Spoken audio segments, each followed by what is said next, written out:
Welcome to the Murphy, Sam, and Jodi After the Show podcast. Sometimes all by yourself, you just watch a movie. And I did the other night. So there's a movie from 2019 called Marriage Story that every time it has ever popped up, it sucks me in immediately with how real it feels. Adam Driver and Scarlett Johansson.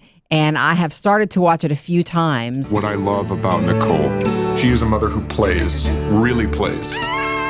What I love about Charlie, he loves being a dad. He loves all the things you're supposed to hate. And you see the trailer and then you realize, when you watch the trailer, wait, this is also about divorce.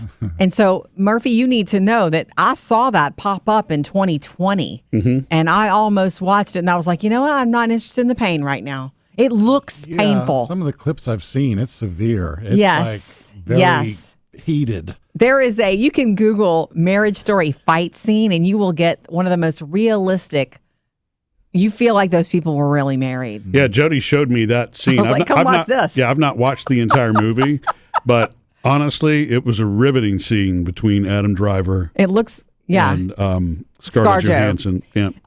So you've watched the whole thing now? I did. Okay, so understand, it's one of those things, it's like this movie keeps popping up for me and I'm interested. Women, I think, women especially, we're drawn to some certain kinds of drama pieces that you guys would never watch. You're like, I'm not watching that. There's something about women. We want to understand this, or we want to identify or not. And I remember going, I'm not interested in being sad. Well, you also expect, I guess because it's what you think going into any movie, that it's going to have a happy ending. Right, like they're going to make it. You know, there are plenty of movies over the last 2 decades, right, that don't have that, which actually make them a very interesting piece and movie to watch. Very realistic. Yeah, right. But and so our oldest daughter, Taylor, was like, oh, you're going to finally watch Marriage Story? I'm like, I think I am. I'm going to watch it. So what did our oldest daughter, Taylor, did she say what she loves so much about that She'll movie? tell us. She just, honestly, knowing her, and I don't want to give away anything, but it's the way that they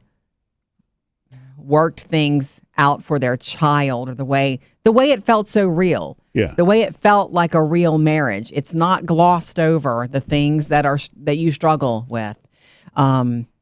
Anyway, I finally watched it, and I think it's titled wrong. It's not Marriage Story. It's Divorce Story. It's about divorce. But this is what's so funny. I was by myself in the bedroom watching it. Murphy was in the other part of the house, and I literally screamed. I didn't know Ray Liotta was going to be in it. Right. Oh. Ray Liotta is a divorce attorney, and he's fantastic. And it's this incredibly serious movie, but I'm laughing. There's joy coming out of me because of Ray Liotta on the screen. I love that man. It's almost like comic, him. relief. If he's a special, actor and a late actor. Unfortunately, we lost him. But and didn't you say you thought this is one of his final? It may have been one of his final performances. Yeah. I don't know. But Laura Dern also, like almost the supporting character. She's the wife's divorce attorney. And it's almost like the supporting characters were leads as well. Yeah. It's worth watching just for the attorneys. Ray Liotta's character, he's got that same snarkiness that he had playing gangsters, and Goodfellas. in Goodfellas and all that. And I expected him to go, Karen. Yeah, right. Anyway, I finally watched it. So, was there a lot of sadness? You wouldn't like it, Sam. You wouldn't like this movie. There was sadness, yes, but also it felt realism. There was realism in the fact that they both love their child. They both loved their child and wanted what was best for their child, but they also saw their marriage very differently. He saw it as things are really okay, and she saw it as I'm not seen here. What I want is not happening here, and you don't get it. And they grew apart, and they still loved each other too. Like that was the hard part. It could have aspects that, may hit close to home for you. I don't know what some of your experiences possibly, Sam. I don't know. Just because you're divorced does not mean you don't have feelings. Right. Yeah. For a person. And how you handle, in this case, it was just one kid, but right? Yeah. They only have one child in the movie. But anyway, I just wanted to bring it up because we all have that. We all have a lingering movie that you're going to put on your list and finally watch. So like 4, 5, 6 years later, I finally watched that movie because it's like it's on Netflix now. Oh, really? So be ready for a divorce story. It's with some highlights of Laura Dern and Ray Liotta and Alan Alda. showed up in that movie. Oh. Probably one of his last performances, too. Murphy's not a watch a movie when you have free time kind of person, but you are. Yeah. Right, Sam? In fact, it's funny that you say this because I actually watched a movie that I have been putting off because I think it's a horror, scary movie from watching the trailer. Yeah. And that's Weapons. Because the night before, at 2:17 in the morning, Yeah. every kid woke up, Oh, yeah. got out of bed, walked downstairs. It sounds like something that Stephen King would have given us and then disappeared. Yeah. So I wanted nothing to do with this movie. And I'm then surprised you watched it. It came across, and it's like, you know what? I have. Why not? Let's try it. It's the sun is up, the light's shining. It's not dark, so I don't have to leave lights on or anything.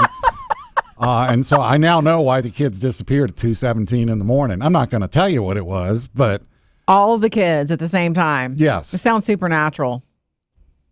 Anyway, go ahead. Don't answer that. Sounds supernatural to me. But you enjoyed it? No.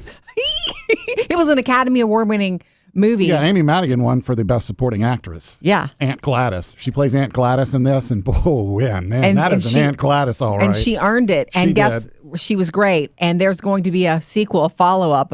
Oh, Is really? it a prequel? The origin story of Aunt Gladys is coming. Okay. It's your Hollywood Outsider for you. See, that sold me already. Okay. Because I want to know why Aunt Gladys became Aunt the Gladys? way she is. There's a and prequel she coming. can do what she does, Okay. and I just want to know all that. Do what she does. Oh, she must have saved the day. You know, it's really hard to talk about this when you can't. Right, when you really don't want to give talk it about away. it. Yeah, that makes sense. Cool. But you feel you're glad you watched it? Yeah, there's a lot of stress in this movie, a lot of action, a lot of Yeah. questions like what until you finally figure out, okay, this is going on. That's how it's done. And what's interesting is there's a handful of main characters. Yes. And each character gets the stories are interwoven. So Nice. each character gets a section. Like the first section like is that. called Justine, and that's Jennifer Garner's character. And then there Not Jennifer Garner. Garner. No, not Jennifer Garner. Her name is Julia Garner for the Yeah, girl from sorry. Ozark. Yes. Yeah. The girl who's going to Oh, play yeah. Madonna in the biopic. She plays like their school teacher. I Oh, knew what okay. you meant. Not Ben Affleck's ex-wife, no. I got you. I knew what you meant. But it's like there's her section, and she's telling her, Yeah. you get to see her story, and then it's like it intersects with Josh Brolin's story or Aunt Gladys's story, and it's like, okay, well, we're going to tell Josh Brolin's story and how that came into this, and how Yes. Aunt Gladys came into this, and how these other people came into this. I do Wow. like So- movies that have those kinds of Yeah. Connections. twists and turns and back and forth where you're not staying in the static present moment, but yeah. It's like you get to a point, and then it's like they cut to the next person, and then you follow that person until they get up to that same point. And it's like, Yeah. okay, now I see why he got here, and now Yeah. I see. That's clever storytelling, So actually. it was a lot less, in my opinion, horror than I thought it would be. Good. It is still kind of creepy. But Is it the kind of movie that when you go back and watch it the second time, it's even more like, oh, I got that now?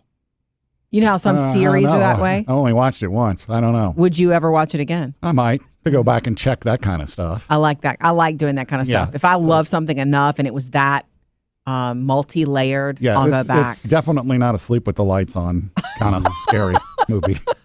Okay, good to know. So, Murphy, do you have anything to add to this? I'm joking. What? I know you're working all the time. You Yeah, haven't well, I mean, I love it when you will actually turn me on to a movie Yeah. or whatever. It's not that I'm averse to sitting down and watching this kind of things. It just doesn't. Hey, It's not you're- something I do. You're on my more own. of a let's watch an episode together of a series than a movie person. Yeah, A and I movie- do want to go see Michael in the theater. I mean, that's so it's not that there are things that it's not that I don't want to see certain things. Oh, I know it. Yeah. I know it. Missed any part of the show? Get it all on the Murphy, Sam, and Jody podcast.